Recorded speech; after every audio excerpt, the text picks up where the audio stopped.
नमस्कार। तर आज आहे नवरात्रीचा दुसरा दिवस।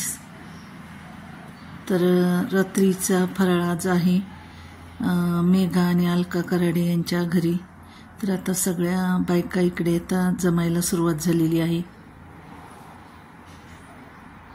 तर इथे आरती वगैरे झाली आता, आणि सगळ्या ह्यांची सुनबाई आहे ही वैष्णवी, आणि सगळ्या आमच्या परिसरातल्या सगळ्या महिला आता जमलेल्या आहेत।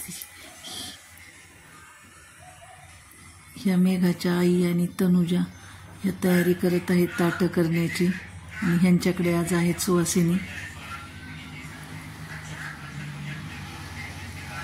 आणि ही मेघाची भाऊजाई आहे, ती पण मदतीला आली मेघाच्या। ह्या काकूंची तर खूपच गडबड असते नेहमीच।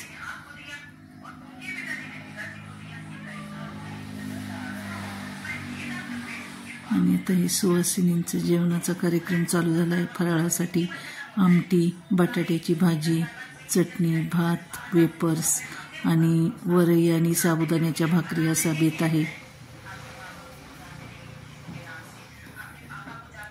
तर 9 दिवस म्हणजे प्रत्येकाला फराळ घरी करण्याची काही गरज पडत नाही, कारण काय होतं की बायकांना दुसऱ्या ज्यांना उपवास नाही त्यांचा पण स्वयंपाक असतो, आणि त्यामुळे स्वतःसाठी काय करत नाहीत। तर मग आम्ही असं नियोजन केलेलं असतं की सगळ्यांच्यासाठी फराळ एकाच घरी, रोज एका घरी असा फराळ असतो। त्यामुळं मग जास्त ताण होत नाही महिलांना 2-2 वेळा स्वयंपाक करण्याचा। तर आम्ही 10 ते 15 जणी मिळून आहोत। तर कुणाकडे सकाळी कुणाकडे संध्याकाळी असं आमचं नियोजन करून आम्ही सगळ्यांसाठी फराळ एकाच घरी बनवतो।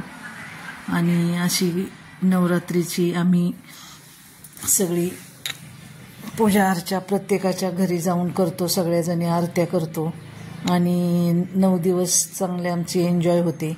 कारण हा ग्रामीण भाग असल्यामुळं तसं काही मनोरंजनासाठी बायकांना विशेष काही कुठं जाता येत नाही, काही नाही, फक्त शेतातलं काम आणि घरकाम यातच त्या गुरफटलेल्या असतात।